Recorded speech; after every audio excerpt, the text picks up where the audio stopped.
आप सोचते तो हो कि मुझे ये करना है और अच्छा भी लगता है, लेकिन क्या आप टिके रह पाते हो उसमें? माउंटेनिंग करने के लिए सबसे ज़्यादा ज़रूरी है पैर, तो वही तेरे पास नहीं। बाद में मुझे दिखाई देना बंद हो चुका था, ट्रैक पर चूहे होते मेरे ऊपर घूम रहे थे। सुनाई मुझे सब दे रहा था, लेकिन दिखाई सिर्फ रेफरेंस दे रहा।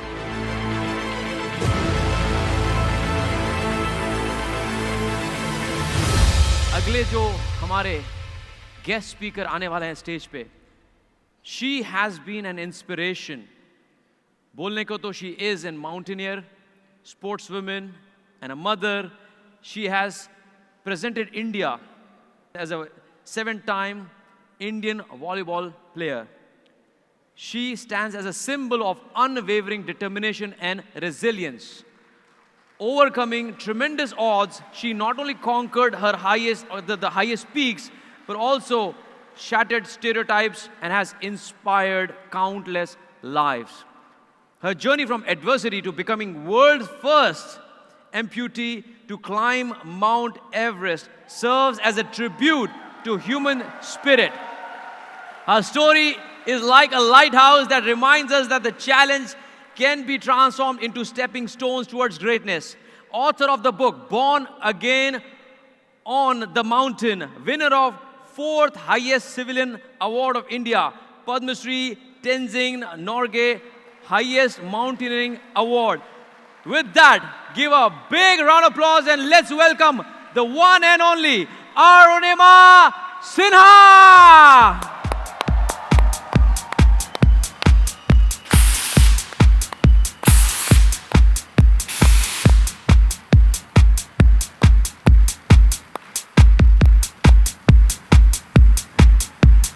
Thank you so much for coming.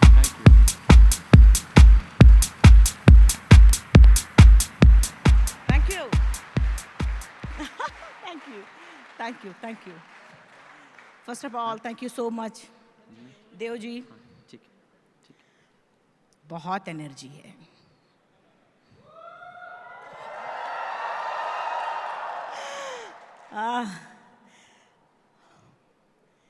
कहते हैं ना, जब लीडर होता है शानदार और जानदार, तो आ ही जाता है ना देव जी?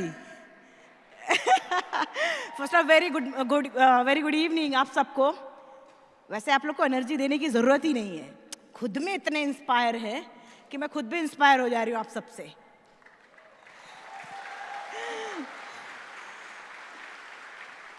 आपने ये अपॉर्चुनिटी दी इतनी प्यारी ऑडियंस के बीच में आने का. वैसे तो मैं बहुत लोगों मतलब जाती रहती हूँ, लेकिन इतनी प्यारी ऑडियंस कभी कभी मिलती है.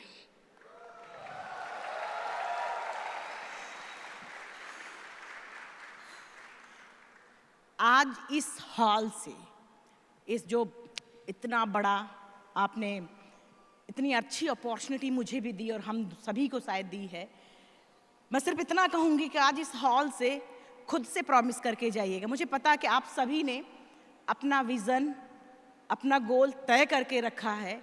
बस इतना तय करके और जाइएगा कि उस विज़न से हटना नहीं है जब तक कि वो मिल ना जाए. आप सबको शायद पता हो कि आप सभी को, मोस्टली लोगों को पता ही होगा मेरे बारे में, या फिर नहीं पता है तो मैं बताऊंगी अपने. मैं कोई भी एज ए स्पीकर नहीं हूँ, मैं तो एक माउंटेनियर हूँ, एक प्लेयर हूँ. आप जैसे लोग लाके मुझे यहाँ खड़ा कर देते हैं. और आप सभी को पता होगा कि 2011 में चलती ट्रेन से मुझे कुछ बदमाशों ने उठाकर बाहर फेंक दिया था. मेरा एक जॉब इंटरव्यू था, मैं लखनऊ से दिल्ली आ रही थी, कुछ जॉब इंटरव्यू था, और 4-5 लोग ट्रेन में जनरल कंपार्टमेंट में चढ़े हैं, और जो भी पैसेंजर्स थे उनकी ज्वेलरीज एंड जो भी सारी चीज़ें थी वो छीनने की कोशिश की. वो 4-5 लोग थे, मेरी भी ज्वेलरीज एंड ऑल सब छीनने की कोशिश की, और मैंने विरोध किया कि नहीं, मैं नहीं दूंगी. और वो इत्तेफाक था या फिर क्या था, उन्होंने मुझे ऐसे उठाकर चलती ट्रेन से बाहर उठाकर फेंक दिया था. दुर्भाग्य ये था कि उसी समय दूसरी ट्रैक से ट्रेन आ रही थी, मैं पिंग पोंग होकर टकराई हूँ. मतलब कि मैं जो ट्रेन का दरवाज़ा था, गेट था, मैंने उसकी हैंडल को पकड़ने की कोशिश की, मैं पकड़ के खड़ी हो जाऊँ, मतलब रुक जाऊँ, लेकिन मैं पकड़ ही नहीं पाई. मेरा इतना पार्ट ऐसे बाहर था और थोड़ी देर बाद दूसरी ट्रेन के डिब्बों में टकराई और ऐसे, और फिर मैं नीचे गिरी हूँ। दोनों ट्रेन अपोजिट डायरेक्शंस में निकल गई थी। बस जब मुझे याद है जितना, मैंने ऐसे हाथ रख के उठने की कोशिश की कि मैं उठ जाऊं और उठ के खड़ी हो जाऊं। मैं उठ नहीं पा रही थी। फिर मुझे लगा कि मैं उठ के खड़ी क्यों नहीं हो पा रही हूं। मुझे नहीं पता था मेरा पैर वैर कट चुका है। मैंने जब अपना पैर ऐसे उठाया है और मेरा पैर कट के जीन्स में हैंग हो रहा था। मेरे दूसरे पैर की हड्डियां, मेरे राइट लेग की हड्डियां टूट टूट के जीन्स के ऐसे ऐसे बाहर आ गई थी। मेरे दोनों एल्बो टूट चुके थे, कॉलर बोन टूट चुकी थी, पीछे से सिर फट चुका था, बहुत सारी चोटें ऐसे थी। और मैं बस कोशिश कर रही थी कि मैं उठ के खड़ी हो जाऊं, लेकिन मैं खड़ी नहीं हो पा रही थी। ब्लड फोर्सफुली निकल रहा था। जब मुझे लगा मैं खड़ी नहीं, मैं ऐसे दोनों ट्रैक पे पत्थर होंगे, आपने छोटे छोटे देखे होंगे, मैंने ऐसे दोनों हाथों में लिया है, पकड़ा है ऐसे, और ऐसे पेट के बल में लेट गई थी। मतलब सो गई थी मैं पेट के बल, ऐसे ही रख के सिर। मेरा ऐसे कान मेरा ऐसे जमीन में था। जब ट्रेन आती थी तो वाइब्रेट होता था, मुझे सुनाई देता था, तो मुझे पता चल जाता कि दूसरी ट्रेन आ रही है। और उस दर्द को एक्सप्लेन कर पाना शायद मेरे पास शब्द नहीं है उसके लिए। मैं लगातार उसी ट्रैक पे पड़ी रही। ट्रेन लगातार गुजरती थी, कभी इधर से ट्रेन लगातार आती जाती थी। मैं मूव नहीं करती थी, हो सकता कि मेरे ऊपर से निकल जाए ट्रेन। लगातार मैं वहीं पड़ी रही। इतना ही नहीं, लोग टॉयलेट करते थे तो मेरे ऐसे साइड में पड़ता था इस पे, और मैं बेबस लाचार उसी ट्रैक पे थी कि शायद मुझे कोई बचा ले। बाद में मुझे दिखाई देना बंद हो चुका था। ट्रैक पे चूहे होते मेरे ऊपर घूम रहे थे। मैं उनको ऐसे मूव नहीं कर पा रही थी कि उनको हटा दूं। खैर, कहते हैं ना कि हर रात के बाद सुनहरा सवेरा तो आता ही है। और सुबह हुई, मुझे गांव वालों ने देखा है, सुबह हुई है और गांव वालों ने मुझे देखा है, उठाकर डिस्ट्रिक्ट हॉस्पिटल बरेली उत्तर प्रदेश ले जाके मुझे एडमिट किया। सीएमएस, फार्मासिस्ट, डॉक्टर आपस में बातें कर रहे हैं। हमारे पास एनेस्थीसिया नहीं, ब्लड नहीं, ऑक्सीजन नहीं, इसका इलाज शुरू करे तो कहाँ से शुरू। मैं सुन पा रही थी लेकिन देख कुछ नहीं पा रही थी। मैंने ऐसे, मुझे नीचे जमीन में रख दिया गया था और आपस में सभी लोग बातें कर रहे थे। तो उतनी देर में मैंने सिर्फ एक बार बात की उनसे कि अभी तो आप मेरा पैर अच्छे के लिए काटेंगे, काट दीजिए बिना एनेस्थीसिया, क्योंकि उस पेन को मैं किसी तरीके से हटाना चाहती थी। मैंने बोला बिना एनेस्थीसिया काट दीजिए। बहुत कम सुनने को मिलता है कि एक डॉक्टर, एक फार्मासिस्ट अपना ब्लड देके किसी पेशेंट को बचाए, लेकिन ऐसे लोग हैं जिसकी वजह से आज मैं जिंदा हूँ, शायद आपके सामने खड़ी हूँ। उनके पास जो भी प्राइमरी ट्रीटमेंट्स था उन्होंने शुरू किया है और मेरा पैर बिना एनेस्थीसिया काट दिया गया है। वो भी एक अलग एक्सपीरियंस था, शायद ही बता पाऊँ ठीक से। खैर, जब बात मीडिया में आई, अरुणिमा नेशनल प्लेयर है, 7 टाइम वॉलीबॉल नेशनल मैंने किया था, नेशनल प्लेयर है, तो मुझे ट्रीटमेंट अच्छा मिलना शुरू हुआ। एक कॉमन वार्ड से उठाकर अच्छा थोड़ा ठीक ठाक वार्ड दिया गया डिस्ट्रिक्ट हॉस्पिटल में। फिर वहाँ से KGMC king George medical college Lucknow ले जाके मुझे एडमिट किया गया। फिर वहाँ से एम्स ट्रॉमा सेंटर नई दिल्ली। मेरी जर्नी की, कहते हैं ना, मेरी जीवन की असली स्ट्रगल एम्स से शुरू होता है।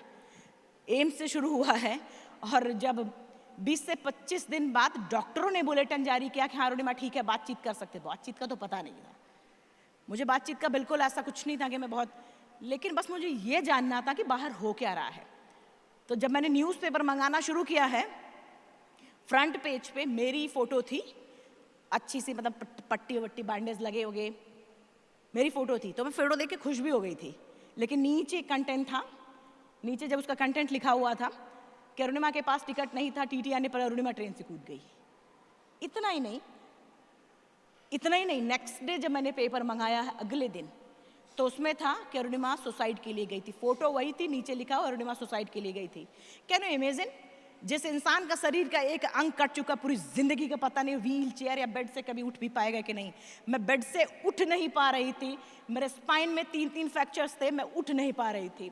मोशन वगैरह सब कुछ पॉट में था। आप इमेजिन कर सकते हैं, मैटर नहीं करता मेल है फीमेल है, मैटर सिर्फ इतना करता कि एक इंसान का शरीर का एक अंग कट चुका है और बाहर उसके, कहते ना कि पूरी की पूरी जो भी उसके आसपास के लोग हैं हर कोई अपोजिट। बिस्तर पे बैठ लेटे लेटे उसकी माइंड में एक मध्यम वर्गीय फैमिली के बच्चे या फिर शायद किसी के साथ भी वो बेड से पड़े पड़े उसकी मनोदशा क्या होगी या फिर उसकी फैमिली की मनोदशा क्या होगी, ये सिर्फ आप अंदाजा लगा सकते हैं। हॉस्पिटल के बेड से मैं उस वार्ड से, मैं तो नाम तो किसी का नहीं लूंगी, लेकिन मैं चिल्ला करके बोल रही थी कि मेरे पास टिकट, आज तो मैं फ्रेम करा के उस टिकट को रख दिया कि भाई कब जरूरत लग जाए। लोग मानते नहीं हैं, कहते हैं ना जब तक कि या तो ऐसे लगती नहीं है जब तक तब तक नहीं मानते हैं, और जब तक या तो फिर ऐसे उनके ऊपर ठप्पा ना लगा दो तब नहीं मानते हैं। इसीलिए मैंने फ्रेम बना करके रख दिया है। मैं आपको बताऊं, कॉमनवेल्थ वार्ड है एक एम्स में, उस वार्ड में मैं अकेली एडमिट थी। अब पूरे वार्ड ऐसे बड़ा वार्ड है, मैं चिल्ला करके बोल रही थी भाई मेरे पास टिकट है, सुन तो लो मुझे, कोई भी तो सुन लो। लेकिन कोई सुन नहीं रहा था। सिस्टम से लड़ना इतना आसान नहीं होता है, और खास करके एक मध्यम वर्गीय फैमिली के लिए पूरा जीवन वो लड़ता बीत जाता है और कुछ नहीं होता। तब मैंने हॉस्पिटल के बेड से डिसाइड किया था कि ठीक है, आज आपका दिन है, जितना चाहो बोल लो, कल मेरा दिन आने वाला, मैं प्रूफ कर दूंगी कि मैं क्या हूं। और हॉस्पिटल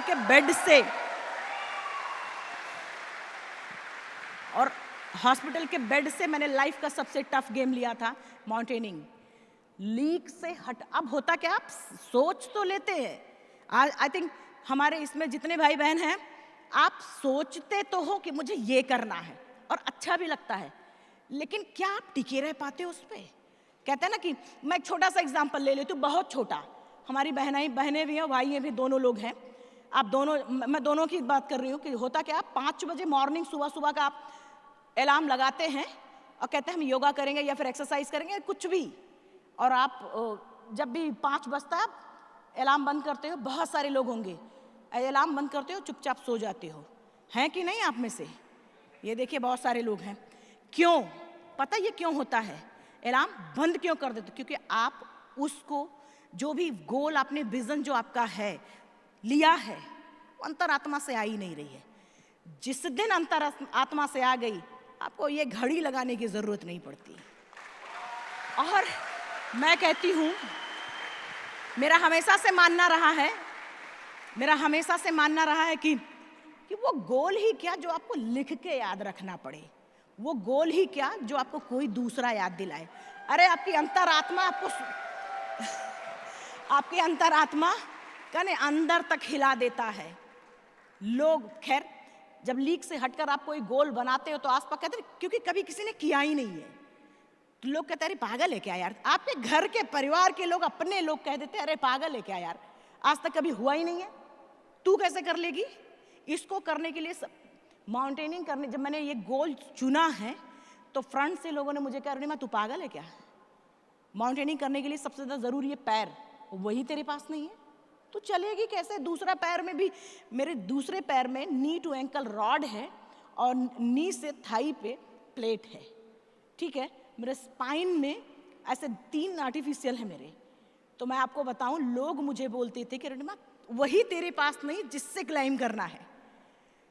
अब मैं उनको कैसे समझाऊं कि जो अंतरात्मा की शक्ति होती है उसे तो ऊपर वाला भी झुक जाता है। और स्टार्टिंग की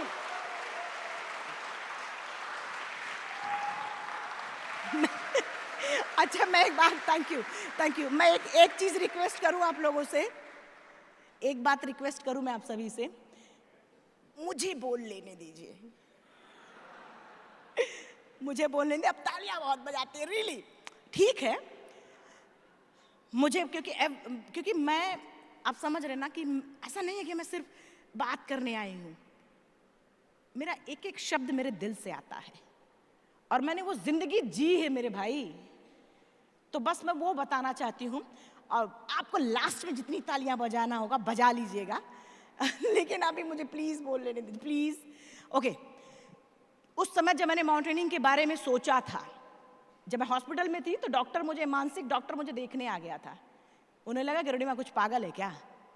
और आप इतिहास उठा करके देख लीजिए, जब जिस पर ये समाज हंसा है उसी ने इतिहास भी रचा। ये भी एक इतिहास है, इतिहास उठा करके देख सकते हैं। कंट्रोल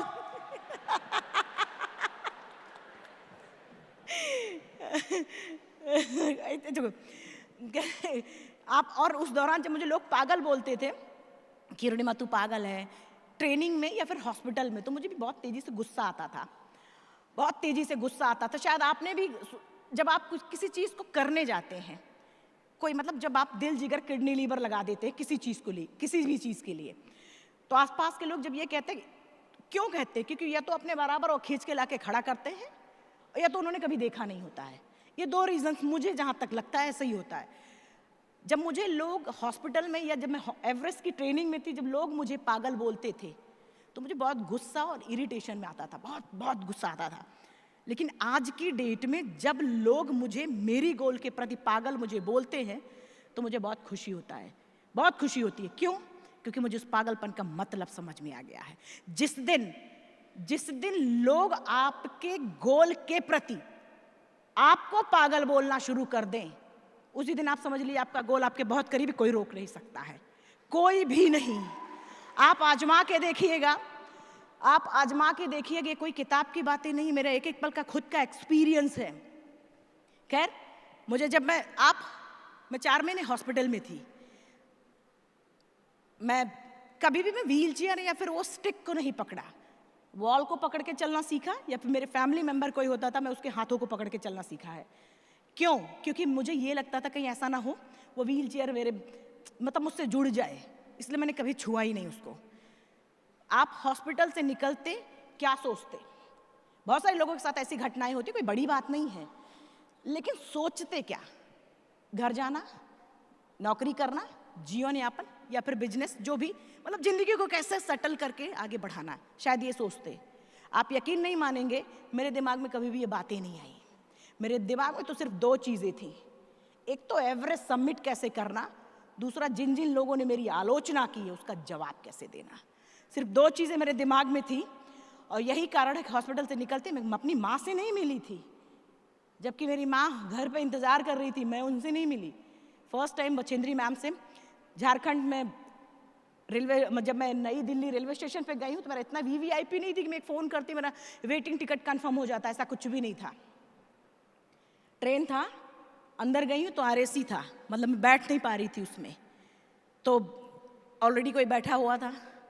मैं अपने पैरों, प्रोस्थेटिक लेग लग गया था, इस पर स्टिचेस थे थाई पे और नीचे स्टिच, लेकिन मैं वॉक कर पा रही थी किसी को पकड़ के, मैं चल रही थी। मेरे बॉडी का वेट जब मैं प्रोस्थेटिक पे लेती थी या इस पैरों पे लेती थी, ब्लड आता था स्टिचेस से और मेरे स्टम्प से, मेरे स्टम्प से ब्लड आता था। हर कोई मुझे अजूबे की नज़र से देख रहा था, ये तो नया अजूबा है। जब मैं ट्रेन के अंदर गई हूँ तो वहाँ कोई बैठा हुआ था, मैं बाहर आई, लास्ट कंपार्टमेंट एक हैंडीकैप कंपार्टमेंट होता है, पता नहीं आप जानते होंगे कि नहीं, एक हैंडीकैप कंपार्टमेंट होता है। सीट तो मुझे मिली, ऊपर की सीट मिली। पहला दिन ही शायद मैं कह सकते हैं मेरे एवरेस्ट जर्नी का, एक स्टेप लिया, 2 ऐसे सीढ़ियाँ होती हैं उस पर, पोल ऐसे लगे होते छोटे छोटे, मैंने उसको क्लाइम किया है और कल के ऊपर की सीट मुझे मिली है। पूरी रात सीट में मैं मुंह छुपा के रोई थी कि आज मुझे ये दिन आ गया कि मुझे हैंडीकैप कंपार्टमेंट में बैठना पड़ रहा है। और लेकिन फिर भी रोते रोते मैं कब सो गई, चादर ताना है और मस्त सो गई। और सुबह जब हुआ है, झारखंड जमशेदपुर में पहुंची हूँ, बचेंद्री मैम के ऑफिस के मैं सीढ़ियाँ चढ़ रही थी, मेरे पैरों से ब्लड आ रहा था। बचेंद्री मैम से किसी ने बोला कि कोई आया है ऐसे, उन्होंने बताया कि ऐसे ऐसे पैर वैर से ब्लड निकल रहा, तो बाहर ही आ गई। मेरे कंधे पे हाथ रखा, उन्होंने बोला क्यों, इतना जल्दी क्यों? जब मैंने अपना प्रपोजल बताया है कि मैम मुझे माउंटेनिंग करना है, एवरेस्ट के लिए ट्राई करना है, उनकी आंखों में आंसू आ गया था। उन्होंने बोला अरुणिमा तूने ऐसी हालात में एवरेस्ट जैसे दुरूह पहाड़ के बारे में सोचा, तूने अपने अंदर तो एवरेस्ट फतह कर लिया, अब तो सिर्फ लोगों के लिए है। मेरे परिवार से भी किसी को यकीन नहीं था। बचेंद्री मैम ने मेरे कंधे पे ऐसे हाथ रखा और ऐसे जोर से दबाया मुझे, बोला कि लेकिन अरुणिमा चलते चलते, कि अरुणिमा लेकिन एवरेस्ट आसान नहीं है, अच्छे अच्छे के हौसले तोड़ देता है, देखते तू कितनी देर तक रुकती है। वाकई में कहने और करने में बहुत फर्क होता है, बहुत फर्क होता है। जब मैंने कहा मैम मुझे मौका तो दे के देखिए। जब मैं माउंटेन पहुंची हूँ, मतलब रियल एकदम माउंटेन में थी, और ऐसे ये रोड हेड था, ये बेस कैंप, ऐसे गंगा के किनारे, यहाँ गंगा थी, यहाँ हमारा बेस कैंप था, जगह जगह टेंट थे ऐसे। तो जो नॉर्मल लोग होते थे सड़क से सीधा बेस कैंप रन करके भाग जाते थे, फटाफट फटाफट भाग के चले जाते थे। मुझे 3-3 4-4 घंटे लगते थे सिर्फ बेस कैंप पहुंचने से। बॉडी का वेट मैं अपने पैरों पे नहीं ले सकती, तो वो 30 से 35 केजी का मैं बैकपैक कैसे उठाती। हर कोई मुझे बोलता था ये पागलपन है, हर कोई, मैं समझा नहीं पा रही थी। मेरी जिंदगी में सबसे ज्यादा प्रॉब्लम यही था, लोगों को समझा पाना। आज भी लोग कहते हैं कि भाई इतना सब कुछ तो हो गया, नेक्स्ट क्यों? लेकिन मैं उनको कैसे बताऊं कि अगर मैं नेक्स्ट नहीं लूंगी तो शायद मैं जिंदा ना रहूं। क्योंकि कहते हैं ना कि जब वो जो इस टाइप के लोग होते हैं ना, जब तक उनको, मैं ईमानदारी से एक चीज और बताऊंगी, मैंने एवरेस्ट किसी और के लिए नहीं किया था, मैंने सिर्फ अपने लिए किया। जो मेरा कॉन्फिडेंस लेवल लूज हो चुका था उसके लिए मैंने एवरेस्ट सबमिट किया था। लेकिन जब देश वापस आई थी, लोग जुड़ रहे थे, तब नेक्स्ट होना शुरू हुआ। और जब तक नेक्स्ट चैलेंज, इस माइंड को जब तक नए नए चैलेंज नहीं मिलते हैं, शांति से बैठता ही नहीं है। खैर, मैं फर्स्ट टाइम बचेंद्री मैम ने मुझे एक सूर्या टॉप करके एक छोटा सा पीक होता था, करीब 14,000 फीट का, जो नॉर्मल माउंटेनियर्स थे वो जाते थे और सबमिट करके वापस आ जाते। मैं ईमानदारी से बताऊं, स्टार्टिंग में मैं कभी उस पीक को सबमिट ही नहीं कर पाई। हर बार मुझे ये कहकर वापस कर लिया जाता था, अरुणिमा तेरे पैरों से ब्लड निकाल रहा है, टाइम ओवर हो चुका है, विंड ज़्यादा है, स्नोफॉल हो रहा है, मतलब कुछ ना कुछ क्योंकि होता था ऐसा। मैं और लोगों से एकदम स्लो चल रही थी। ऐसे करते करते मुझे करीब 8 महीने बीत चुके थे और मैं उस सूर्या टॉप को क्लेम ही नहीं कर पाई थी। और तो छोड़ दीजिए, मेरे ट्रेनिंग का जो पार्ट था मैं उसको ही नहीं कर पाई थी। आज इस स्टेज पर आकर मैं आप सबको चाहे जितना मोटिवेट करूं, या फिर शायद आप सभी ने बहुत बड़े बड़े स्पीकर को सुना होगा, लेकिन मेरा मानना है सबसे बड़ा मोटिवेटर कौन होता है? हम खुद, हमारी अंतरात्मा। जिस दिन किसी भी लक्ष्य के प्रति आपकी अंतरात्मा जागती है, आपको कोई भी नहीं रोक सकता, कोई भी नहीं। आप खुद अपने आप को नहीं रोक पाएंगे। मैं बेस कैंप में वापस गई हूँ, मतलब टेंट के अंदर मैं अपने वापस गई हूँ, क्योंकि उस दिन भी मैं वापस आ गई थी आधे रास्ते से। मैं किसी और को कैसे ब्लेम करती? मैं वापस टेंट के अंदर घुसी हूँ, खूब रोई। कभी कभी रोने से भी बड़ा मजा आता है, तब आराम मिलता है। मैं खूब रोई हूँ और रो करके मैंने खुद को बोला कि दुनिया की सबसे टॉलेस्ट पीक तेरे दिमाग में छोटा सा पीक सबमिट नहीं हो रहा है। खुद को अरुणिमा तेरे से नहीं हो रहा है। उसी रात, हम बड़े माउंटेन्स हमेशा रात में सबमिट करते हैं, रात 3 बजे के करीब, मॉर्निंग 3 बजे के करीब मैंने पूरा बैक पैक एंड ऑल सब कुछ तैयार, मैं बाहर टेंट के बाहर थी, बाकी सारे माउंटेनियर्स धीरे धीरे निकल रहे थे। उनका अरुणिमा आज जल्दी, बहुत जल्दी, एकदम फिट, सब कुछ पहन लिया। हाँ मैं ठीक हूँ। फिर भागना शुरू किया और मैंने खुद से बोला था कि आज मुझे पहले पहुँचना है उस सूर्या टॉप पे। पता नहीं था कि होगा कि नहीं होगा, लेकिन हर स्टेप पे मैं हर बार से ये बोलती थी तुझे पहले पहुँचना है। और आप यकीन नहीं करेंगे, करीब 10-15 मिनट पहले मैं उस सूर्या टॉप पर पहले पहुँची हूँ। और उन सब में से मैं ऐसे झुक करके उस पीक पर, क्योंकि लोगों के लिए बहुत बड़ा पीक नहीं था, वो छोटा पीक है, सबमिट करते थे, आ जाते थे। मेरे लिए मेरे एवरेस्ट जर्नी का पहला स्टेप था, मेरे लिए तो बहुत ज़रूरी था वो। और मैंने खुद को थपथपाया था कि आज जो तूने सोचा था वो कर लिया। इतना ही नहीं, मैं ऐसे झुक करके देख रही थी जो नॉर्मल माउंटेनियर्स वो धीरे धीरे क्लाइंब करके आ रही थी। मुझे उससे भी ज़्यादा खुशी तब होना शुरू हुआ जब वो सारे लोग पीक पे आ जाते हैं और मुझसे ये पूछते हैं, मैडम खाते क्या हो? आप हमारे सामने अपना प्रोस्थेटिक लेग पहन रहे थे, दूसरे पैर में आपको स्वेलिंग हुआ था, इतना अच्छा कैसे चल सकते हो? मैं उस पीक पर बैठे बैठे सिर्फ इतना बोला, तो जो मेरा गोल है, मेरा पैशन है, जो मेरा गोल, मेरी जिंदगी है, मेरा जुनून है, मेरी ज़रूरत है।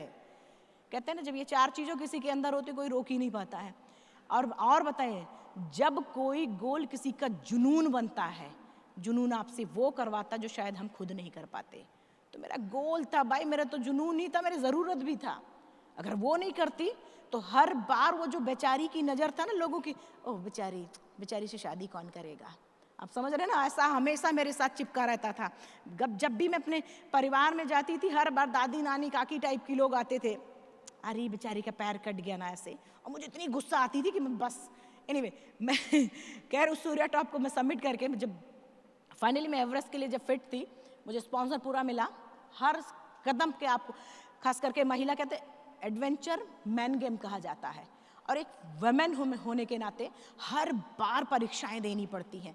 मैं जब फाइनली एवरेस्ट के लिए निकली हूँ तो काठमांडू पहुंची, तो जब भी एक ब्रीफिंग होती है गाइड्स के साथ में, तो भाई ब्रीफिंग हो रही थी, गाइड ने जब मुझे देखा बोला अरे एक पैर तो इसका रॉड है, दूसरा पैर के अंदर रॉड है, थाई में भी रॉड है, लोहा है, माइनस टेम्परेचर में क्रैक हो जाएगा, ये नहीं जा पाएगी। बचेंद्री मैम ने कहा चुप रहे, वो जरूर जाएगी। और उसने एक एक ट्रेनिंग लिया, ऐसे नहीं आ गई है, ट्रेनिंग लिया है और वो जाएगी। जब अच्छा मुझे थोड़ा सा डर लग रहा था क्योंकि वो बार बार मुझे ऐसे बोल रहा था। इंडिया से 6 लोग थे, रॉकी एरिया तक सबसे अच्छा, फाइनली जब हम निकल गए रॉकी एरिया तक सबसे अच्छा, रातों रात हम कब कहाँ पहुँच गए कुछ पता ही नहीं चला। लेकिन कहते हैं ना, आपने देखा होगा किसी का अचीवमेंट जितना सुंदर हो या फिर माउंटेन जितना सुंदर होता है उतना ही वो टफ होता है। हम उसके पीछे का वो अचीवमेंट्स तो देखते हैं लेकिन उसके पीछे का स्ट्रगल बहुत कम ही लोग देखते हैं। और सेम माउंटेन का है, एवरेस्ट में करीब 4 कैंप लगते हैं। 6 लोग थे इंडिया से, रॉकी एरिया तक बेस्ट। लेकिन जैसे ही कैंप 3 के आसपास पहुंचे हैं हम, कैंप 3 ऐसे है और बर्फ को काटते हैं फिर टेंट लगाते हैं, और एक रोप हमेशा आपकी कमर से बंधी होती है। जब वॉशरूम में जाना है आपको तो एक कमर से एक रोप बंधी होती है, हमेशा हमेशा बंधा रहेगा। जब मैंने बड़ा मुश्किल पल वो होता जब 4-5 लोग किसी चीज़ को करें और अचानक आपका एक टीम मेंबर बोले मैं वापस जा रहा हूँ, मुझसे नहीं होगा।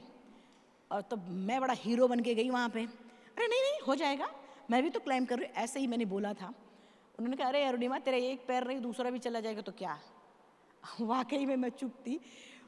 फिर मैं वही रोना धोना, मैं नीचे अंदर टेंट के अंदर घुस गई थी और मैं रोई कि अरे ऐसे क्यों बोल रहा वो।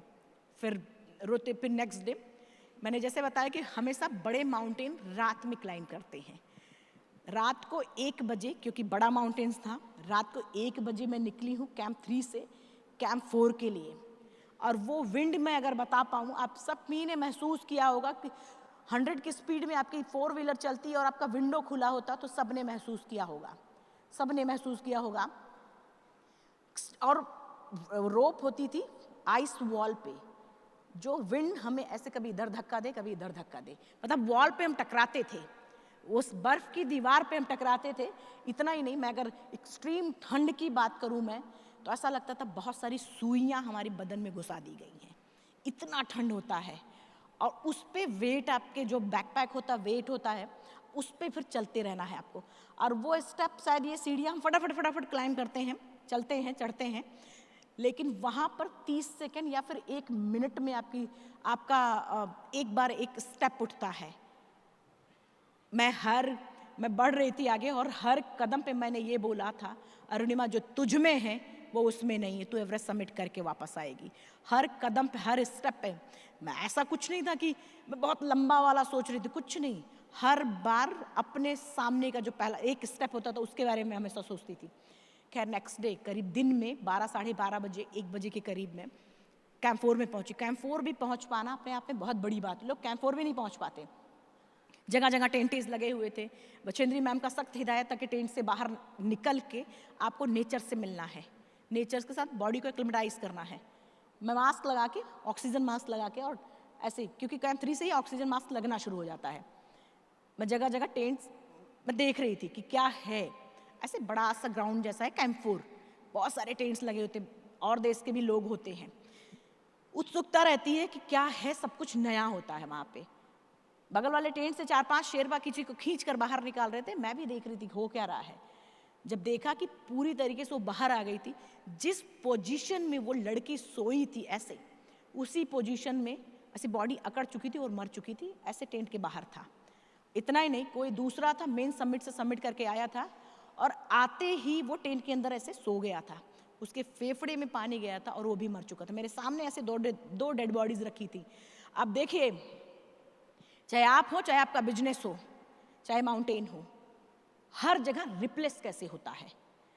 अब जितनी देर, क्योंकि कहते हैं ना किसी के लिए किसी की रुकता नहीं जिंदगी। अगर आप नहीं खड़े रह सकते, नहीं उस चीज को लेकर आगे बढ़ सकते हैं, सेकंडों लगता है, ऐसे लोग हटा देते हैं आपको और दूसरा कोई आता है और उसको लेकर आगे बढ़ता है। माउंटेन में अगर वो माउंटेन्स की जर्नी को वहां खत्म कर दिए मतलब वो नहीं क्लाइम कर पा रहे थे किन्हीं कारणों से भी। वो टेंट जो था, जिस टेंट में वो थे, कोई दूसरा भी आ रहा था नीचे से, उसको वो टेंट चाहिए था। उनकी बॉडी ऐसे निकाल करके बाहर रख दी गई थी। बदलता कैसे है। और खैर दूसरा आपने देखा होगा कि ऐसे ये जिग जैक होता है, ये जिग जैक, चाहे आपकी ज़िंदगी का जिग जैक उतार चढ़ाव हो या फिर वो मार्केट का जिग जैक हो। जब आप यहाँ होते तो आपको बहुत खुशी होती, लेकिन जब आप यहाँ होते तो आप बहुत यहाँ दुखी हैं, यहाँ आप खुश हो जाते हैं। लेकिन आप ये हमेशा याद रखिए, अगर आपको यहाँ रहना है तो आपको उतना ही काम करना जितना आपने पहले किया था।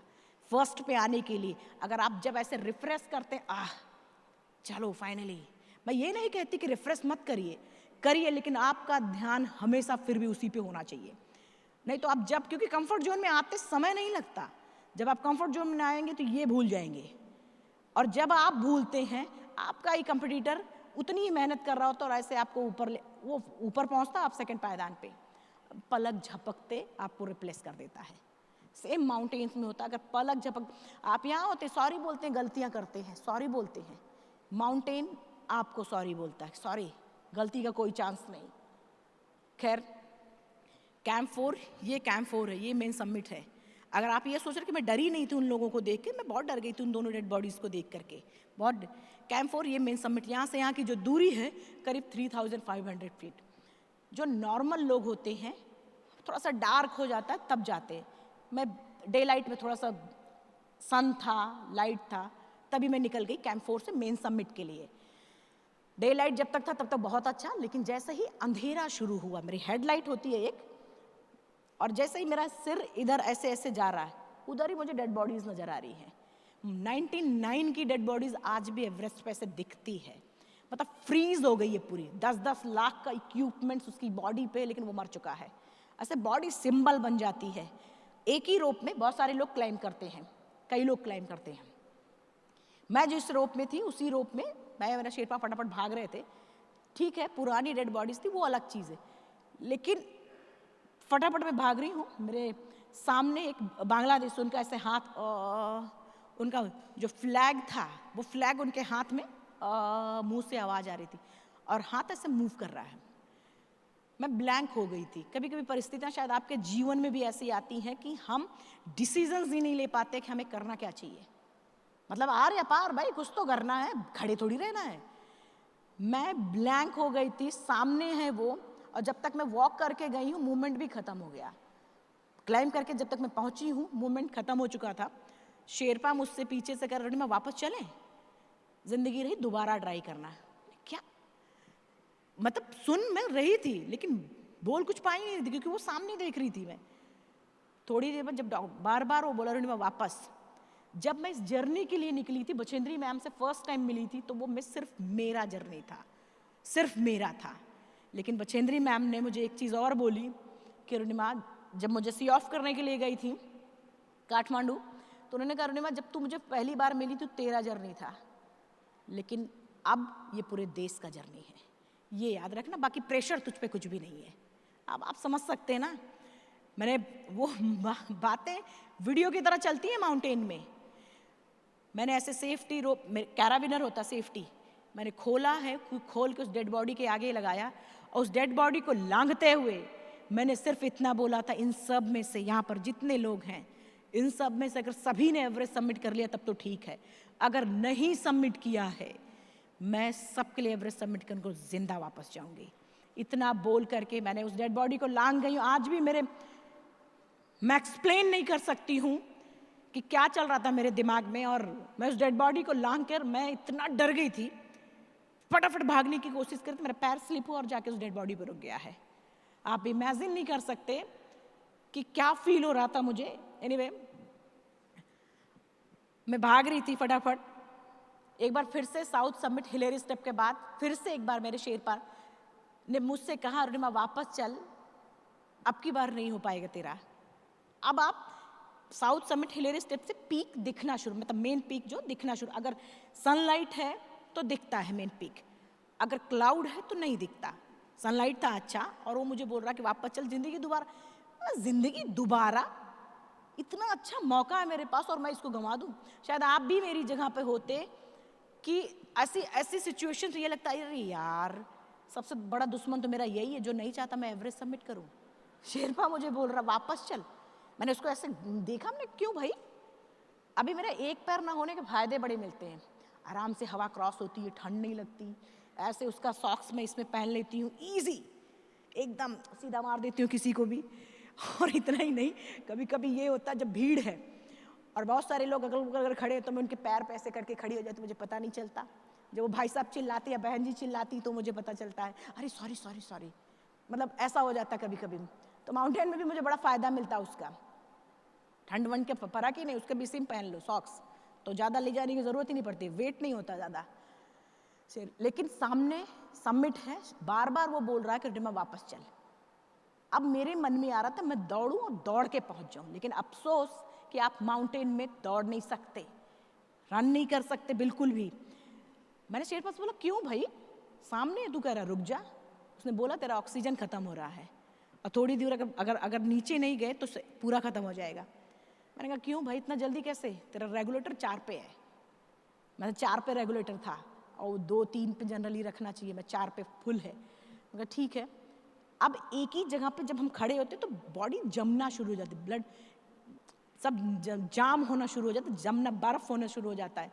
मेरे एक पैर की उंगलियां ऐसे ऐसे मुझे मूव करनी पड़ती थी, एक ही पैर मूव करना पड़ता था।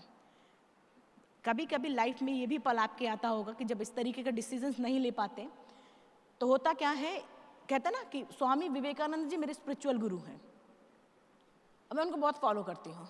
उनकी एक, शायद आपने भी पढ़ा होगा, उनका एक है लिखा हुआ कि हम अपने भाग्य के लेखक होते हैं, जैसा चाहे अपने भाग्य को लिख सकते हैं। यकीन मानिए जब मैंने उसको पढ़ा था तो बहुत समझ नहीं आया था, लेकिन जब वो मेरे साथ वो घटना घटने लगी तो मुझे समझ आ गया।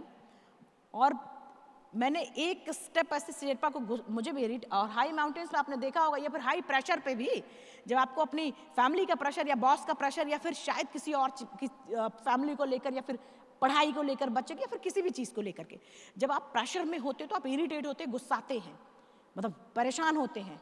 माउंटेन में भी सेम है, आप इरिटेट होंगे, गुस्साएंगे, एकदम छोड़ देंगे, हेलमेट निकाल, तो कुछ भी होता है उसमें।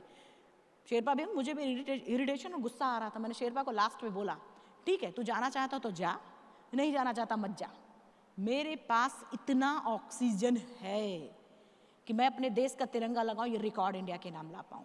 सिर्फ इतना बोलकर लोगों के फुटप्रिंट्स बन जाते हैं स्नो में। मैंने कहा तू नहीं जाएगा, फुटप्रिंट्स को फॉलो कर लूंगी लेकिन जाऊंगी जरूर। मतलब कहता है ना, डिसीजन सिर्फ आपको लेना होता है, एक कदम बढ़ाओ तो प्यार से, फिर तो वो भी आएगा। मुझे पता था वो आएगा, एकदम अच्छे से पता था वो आएगा। मैंने कहा ठीक है तू मत आ।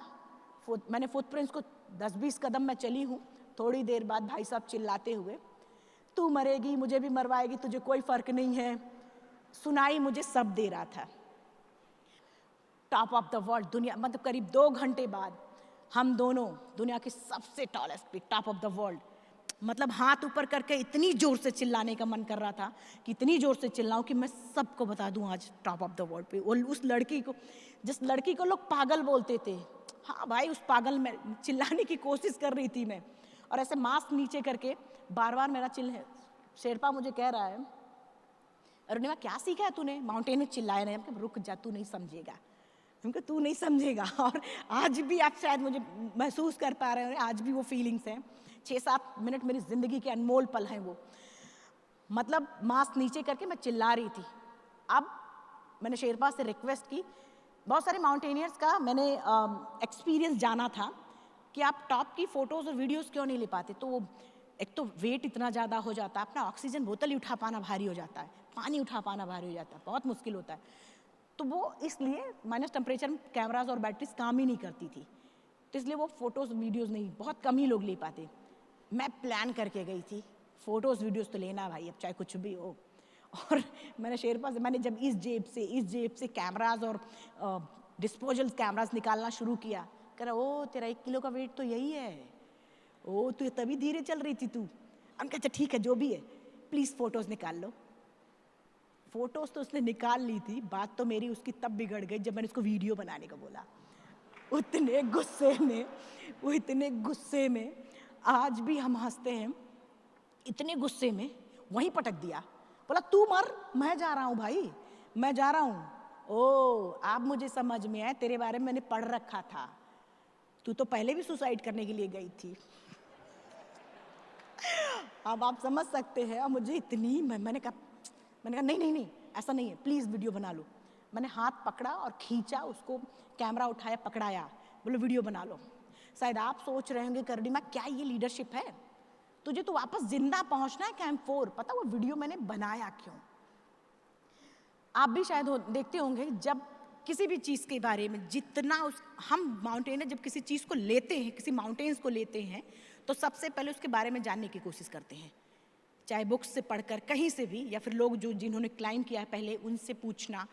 सबसे पहले उसके बारे में जानने की कोशिश, और जितना हम जानते हैं उतना आसान हो जाता है हमें उसको सबमिट करने में, बहुत आसान हो जाता है। मतलब जो गलतियाँ पहले हुई वो गलतियाँ हमें नहीं करनी है, वो सीख मिलती है हमें।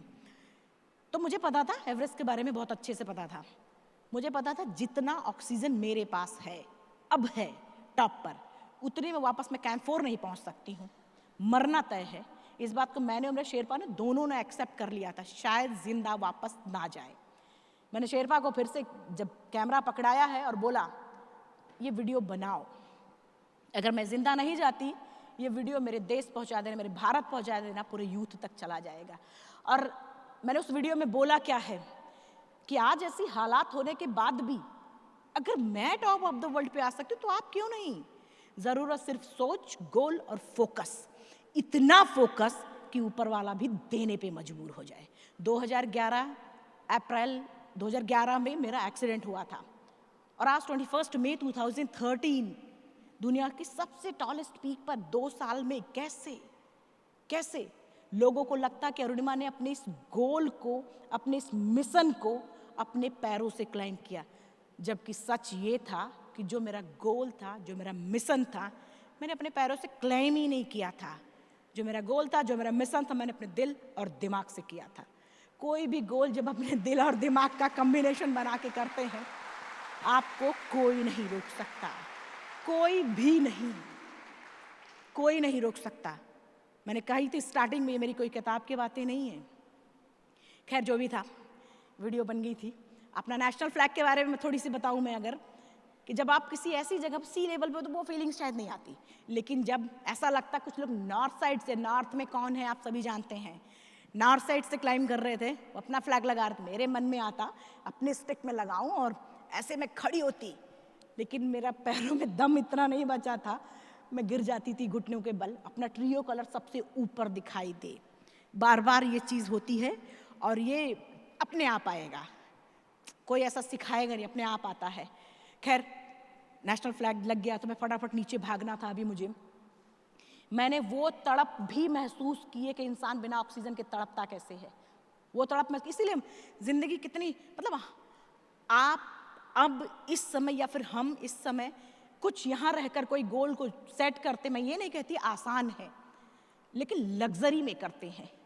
कभी कभी परिस्थितियाँ ऐसी होती कि आपको लिमिटेड चीज़ों में करनी होती हैं, सिर्फ 2 चॉकलेट्स, 1 पानी की बोतल, उसी में सरवाइव करना है आपको पूरा, वो भी जिंदा वापस जाना है। खैर जिस चीज़ का मुझे और मेरे शेरपा को डर था वही हुआ। नीचे उतरते वक्त मेरा ऑक्सीजन पूरी तरीके से ख़त्म और ऐसे गिर गई मैं नीचे। सिर्फ हाथों को पुल, मतलब हाथों से बॉडी को पुल करके मैं ले जाने की कोशिश करती, लेकिन कितनी ले नहीं जा सकते, फ्रॉस्टबाइट हो जाता है यहाँ सब। नीचे में भागने की उसी समय 10:55 में मैंने एवरेस्ट सबमिट किया था। अगर 11 बजे के बाद कोई अटैम्प्ट करता है तो उसको सुसाइड अटैम्प्ट बोलते हैं। 10:55, 6-7 मिनट अपने आप हो गए थे, मतलब 11 से ऊपर था। अब जैसे जैसे दोपहर होता है, विंड इतना तेजी से चलता है कि विंड उठा के आपको फेंक देगी। स्नो कॉटन जैसा गिरता है, अगर रुक गए आप तो कॉटन जैसा स्नो ही ढक देगा आपको, मतलब कब ढक गए पता ही नहीं चलेगा, फ्रीज हो जाता सब कुछ। खैर मैं कोशिश करती नीचे जाने की, नहीं जा पा रही थी। मैंने शेरपा को लास्ट में बोला तू चला जा, नहीं मैं नहीं जा पाऊंगी। शेरपा कहते नहीं अरुणिमा तू तो, मुझे तो लग ही नहीं रहा था कि तू सबमिट कर पाएगी। तूने सबमिट किया, जाएंगे तो जिंदा दोनों साथ जाएंगे, नहीं तो दोनों साथ ही मरेंगे। तो कहते ना ऐसा अगर कोई बोलता है तो एनर्जी जनरेट होती है बॉडी में। और मैंने कहा नहीं ठीक है। उसी समय एक ब्रिटिश क्लाइंबर नीचे से ऊपर की तरफ आ रहा है, उसके पास 2 ऑक्सीजन सिलेंडर, जनरली सबके पास होता है 2, एक जाने को एक वापस आने को। मैंने दोनों लगा दिए थे जाते वक्त, उसका भी रीज़न मैं बताऊंगी बाद में। उसने एक को, क्योंकि जब क्लाउड होता, मेन पीक पे क्लाउड होता है, वेदर खराब होता है तो कोई समिट के लिए नहीं जाता, क्योंकि पीक दिखते ही नहीं है, लोग भटक जाते हैं। तो उसने एक को ड्रॉप किया, अब एक वापस जाना शुरू किया। अब मैं ड्रॉप करती अगर या मैं छोड़ देती, वैसे भी विकलांगता का जीवन भर माला मेरे जीवन में आ गया था। वो मौका मिला था मुझे वो विकलांगता का माला फेंक देने का, तो जीवन मुझे कभी मौका ही नहीं देता, कोई स्पॉन्सर ही नहीं देता समिट के लिए। इसलिए मैं वो मौका ही, पहला ही मौका मैं छोड़ना नहीं चाहती थी, किसी कीमत पे करना चाहती थी। खैर, एक को जब उसने ड्रॉप किया तो वॉकिंग डिस्टेंस पे शेरपा गया और हाथों से वेट किया, ले आया, मुझे लगाया और बोला अरुणिमा, खड़ा किया, बोला अरुणिमा तू बहुत लकी है, भगवान भी चाहता है जिंदा रहे। अब मेरे चुप रहने के दो कारण थे, एक तो मेरे पास ताकत नहीं थी और दूसरा ये था अगर मैं बोल देती तो एक थप्पड़ खींच के मार देता। कहता एक तो टॉप पे तूने मेरी बात नहीं मानी थी, 6-7 मिनट तू ज़्यादा टाइम लिया तूने वीडियो बनाने के चक्कर में, नहीं थोड़ा और नीचे जाते हम। अब मेरे चुप रहने के दो कारण ये थे, लेकिन फिर भी जब ऑक्सीजन गया है, वो मुझे बार बार बोल रहा कि तू बहुत लकी है, भगवान भी चाहता जिंदा रहे। पता नहीं यहाँ पर बैठे जितने भी लोग हैं, मैं किसी की भावनाओं को ठेस नहीं पहुँचाना चाहती, लेकिन अगर बात करें मेरी, न मैं लक, न भाग्य, न किस्मत, मैं इन तीनों पे भरोसा नहीं करती, क्योंकि मेरा मानना है लक भी उसी का साथ देता है जिसके अंदर जीतने का जज्बा है। अगर आपके अंदर जीतने का जज्बा है तो आप परिस्थितियों को ऐसे मोड़ देते हैं, मतलब ऐसे मोड़ देते हैं। परिस्थितियां आपके साथ, मेरी भाग्य ने तो लिख दिया था कि जा भाई व्हील चेयर पे आ जा। जिस जॉब के लिए मैं जा रही थी, assistant commandant, like same DSP job offer हो गया था, मुझे जॉब ही ऑफर कर दिया गया था। इवन मुझे ब्लड की ज़रूरत थी तो डिपार्टमेंट ने ही मुझे ब्लड दिया था। मैं चाहती तो जॉब ज्वाइन करती, 200 लोगों की बटालियन, अच्छा लग्जरी ऑफिस, लग्जरी गाड़ी, पूरा जीवन बहुत आनंद से गुजरता। लेकिन फिर मैं दोहराऊंगी, क्या देव जी मुझे कभी यहाँ बुलाते? तो कहते हैं ना, तो आप मुझे बताइए, हम अपने भाग्य के लेखक होते हैं, हम अपने भाग्य के लेखक तो जैसा चाहे अपने भाग्य को लिख सकते हैं। खैर, मैं फटाफट, जो भी था लक, भाग्य, किस्मत, आप जो भी मान लीजिए, मेरे लिए तो बेस्ट था। मैं फटाफट भागना शुरू किया मैंने नीचे। अब समिट जब हो जाता, मैंने बताया था पहले ही, हम जब क्लाइंब कर चुके होते हैं या फिर ऐसे, तो हम बार बार बैठते हैं, हमारा ऑक्सीजन चल रहा होता है, वो भी 3-4 पे, तो मतलब एकदम स्टार्ट है वो। हम बार बार बैठ जाते हैं और ये भूल जाते हैं कि हमारा ऑक्सीजन, चढ़ने से ज़्यादा उतरने में मौतें ज़्यादा होती हैं, बहुत मौतें नीचे उतरते वक्त होती हैं। मैं फटाफट, मेरा एक्सपीडिशन जो था वो इको एक्सपीडिशन था, मतलब ह्यूमन वेस्टेज भी हो, वो भी पाउच में रखो, नीचे रखो, मतलब बैग में रखो, फिर नीचे लेकर के आओ। बेस कैंप में काउंट होगा, वो पॉलीथीन काउंट होती है। इको एक्सपीडिशन था। अब मेरा काम सिर्फ इतना था कि जो भी बैठ गए हैं या फिर फ्लैग व्लैग छोड़ देते हैं लोग, तो उसको लेकर के नीचे आने का था। तो मेरे सामने एक पानी का ऐसे थर्मस है, उसका ढक्कन ऐसे ले रखा है उन्होंने ऐसे, पता नहीं वो पी पाए थे कि नहीं, मुझे नहीं पता। वो जब मैंने उनको ऐसे उनके कंधे पे हिलाया, वो लुढ़कते हुए नीचे गिर गए, मतलब उसी पोजीशन में फ्रीज हो गए थे। और ये सब बर्फ हो गया था, ये सब बर्फ हो चुका था। लुढ़कते मैं पीछे हटी हूँ और वाइट चादर पे मैं बताऊँ, पैचेस बन जाते हैं, वॉमिटिंग होती है लोगों की, ब्लड की पैचेस बन जाते हैं ऐसे।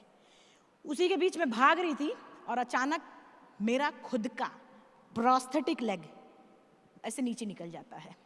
आप देखेंगे अगर जा करके, -60 डिग्री से भी ज़्यादा टेम्परेचर कभी कभी एवरेस्ट पर डाउन हो जाता है। और ये नाखून और मांस मेरे फट गए थे, यहाँ सबसे ब्लड आ रहा था। विंड से ये सब क्रैक हो जाता है, मतलब आप ऐसे पील कर लेंगे, मतलब छील लेंगे ऐसे। खैर, यहाँ सबसे ब्लड आ रहा था, ऐसे मैं मुट्ठी नहीं बांध पा रही थी, मेरा पैर निकल गया। शेरपा सामने है, मतलब मेरा गाइड सामने है और मुझे कह रहा चल, इशारे करता, क्योंकि जितना हम बोलते हैं एनर्जी लूज होती है। अब मैं उसको नहीं बता पा रही, मेरे भाई रुक जा, मेरा पैर निकल गया है, कैसे बोलूँ? क्योंकि बड़े माउंटेन में अगर आप चल नहीं पाएंगे तो आपको छोड़ देगा, वो खुद भाग जाएगा। क्यों? क्योंकि आपकी वजह से कोई जान थोड़ी लेगा आपको। आपका गोल था, आपको सबमिट करना था, आपको जिंदा वापस पहुंचना है। उसका क्या, उसने बता दिया कि हाँ भाई यहाँ आ जाओ। कोई और आपको कोई बता सकता है, उठा नहीं सकता। आप समझ पा रहे ना, कोई उठा नहीं सकता है। अब मेरे आंखों से आंसू आने शुरू हो गए थे, ऐसे आंसू आता, मास्क था, आते आते जम जाता था। वो एग्जाम्पल सही होगा गलत होगा मुझे नहीं पता, मैं आपको बताऊं, ऐसे मेरे मुंह में ऐसे लार आता था, स्लाइबा आता था, मैं ऐसे नीचे जब स्प्लिट करती तो कुट से आवाज आता था, मतलब यहीं पे वो जम जाता था। आंसू आते आते आते ये सब ऐसे जम गया, मेरा ऐसे ब्लड आता बाहर आते आते जम जाता था। खैर मुझे नहीं समझ ही नहीं आ रहा था कि मैं करूं क्या। फिर लगा मुझे कि शायद अब मैं जिंदा वापस ना जाऊं। थोड़ी देर बाद जब मुझे लगा रोने धोने से कुछ नहीं होगा, मतलब वो लड़ने वाली, मैंने आंसू को पोंछा और चिल्ला के बोला, क्या है, एक तो मेरा पैर काट लिया, फिर दिमाग में माउंटेन, आज एवरेस्ट सबमिट कर, तो आप क्या चाहते हैं मैं जिंदा वापस ना जाऊं?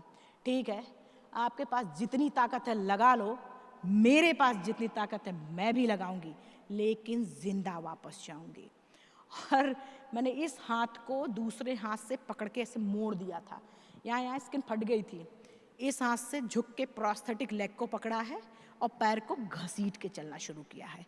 आपने देखा होगा जिंदगी में जब अपने आप गोल के, अपने टारगेट के इतने करीब, मतलब जितने जितने करीब जाते हैं उतना स्ट्रगल बढ़ जाता है, मतलब जितना नजदीक जाते हैं स्ट्रगल बढ़ जाता है। उसी तरीके से बहुत सारे लोग उस स्ट्रगल से टूट जाते हैं, बहुत सारे लोग उसको तोड़कर रिकॉर्ड तोड़ देते हैं। अब आपको डिसाइड करना कि क्या बनना है। खैर मैंने वो भागना शुरू किया, पैर घसीट घसीट के चलना शुरू किया, रोप पकड़ के सांस से दूसरे पैर घसीट के चलना शुरू किया। थोड़ी देर बाद रॉकी माउंटेन्स था जहाँ विंड कम, कहते हैं ना थोड़ी जस्ट सेकेंडों की देरी होती है, अगर उसको क्रॉस कर गए तो सब कुछ आपका। और कुछ टूट जाते हैं, अंधेरे में रह जाते, कुछ निकल जाते हैं आगे।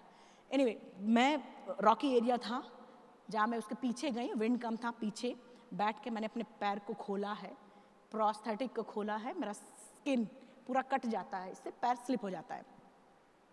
मैंने उसको लगाया, फिर से पहना और भागना शुरू किया। अब एक बार जब पैर सेट हो जाता है तो मैं बहुत अच्छा चल सकती हूँ, और फटाफट फटाफट मैं भागना शुरू किया। हमारा जो वॉकी टॉकी हुआ या फिर हेडलाइट या फिर पानी, सब कुछ लिमिटेड होता है, वही उसी में आपको जाना है और अगेन वापस जिंदा भी वापस आना है। मैं भाग रही थी, हेडलाइट उसकी बैटरी खत्म, उसकी धीरे धीरे धीरे डाउन हो गई, अब मैं देख नहीं पा रही थी। और कहते हैं ना वो एक डायलॉग है शाहरुख खान की, पूरी कायनात लग जाती है, मुझे नहीं पता, सच में बताऊं कुछ कभी कभी होता है ऐसा। थोड़ी देर बाद जब मुझे लगा मैं पहुंचूंगी कैसे, कैंप 4 पहुंचूंगी कैसे, शेरपा भागे जा रहा। थोड़ी देर बाद जब मून लाइट आई है, मून लाइट वाइट चादर पर रिफ्लेक्ट होके चमक रही थी, मतलब अच्छा खासा टार्च, बहुत ही बढ़िया। और उस मून लाइट में मैं वापस कैंप 4 पहुंची हूँ। और जब कैंप 4 पहुंची, मेरे ग्रुप के जो मेन लीडर थे वो सबमिट करके आ गए, तो उनका सबसे पहला सवाल यही था, अरुणिमा इतना बड़ा रिस्क लेने की क्या ज़रूरत थी? मैंने एक लाइन में बोला था, जिसने आज तक अपनी ज़िंदगी में रिस्क नहीं लिया, सबसे बड़ा रिस्क तो यही है। रिस्क ना लेना अपने आप में सबसे बड़ा रिस्क है। खैर वो एवरेस्ट सबमिट करना कोई बड़ी बात नहीं, जिस सबके पास भी, बहुत सारे लोग सबमिट करते हैं, जिसके पास भी वो जुनून करेज होता सबमिट करते हैं। लेकिन हर आदमी का, हम जो यहाँ पर हैं, हर आदमी का अपना एक अलग एवरेस्ट होता है। आप समझ लीजिए जब आपके जीवन में प्रॉब्लम चरम सीमा पे आ जाए, जब आपके मन से, आपके दिल से आह निकलना शुरू हो जाए, आह अब नहीं हो रहा, तब आप समझ लीजिए ऊपर वाला आपके लिए सुनहरा सवेरा लिख चुका है। बस उस काली रात की देर, जो उस काली रात को पार कर जाता है, तो सुनहरे सवेरे में होता है। बहुत सारे लोग बोलते हैं कुछ लोग एक्स्ट्रा ऑर्डिनरी पैदा होते हैं, मुझे कभी नहीं लगा। मुझे हमेशा से ये लगा कि ऊपर वाले की क्वालिटी है कि हर किसी के अंदर कुछ ना कुछ अलग क्वालिटी डालता है। जिस दिन आप अपने अंदर की उस क्वालिटी को पहचान कर इस भीड़ से एक कदम आगे उठाकर बढ़ा देंगे, लोग आपको एक्स्ट्रा ऑर्डिनरी बना देंगे। अलग से करने की कोई ज़रूरत ही नहीं होती, कुछ भी नहीं, कुछ ज़रूरत नहीं है, जो है उसी को लेकर आगे बढ़ जाइए, फिर देखिए। खैर मैंने जैसे पहले बताया, एवरेस्ट अपने लिए किया था, लेकिन मुझे नहीं पता था ये सब होने वाला है। मेरा जो कॉन्फिडेंस लेवल था वो लूज हो, जो इसके लिए मैंने एवरेस्ट किया।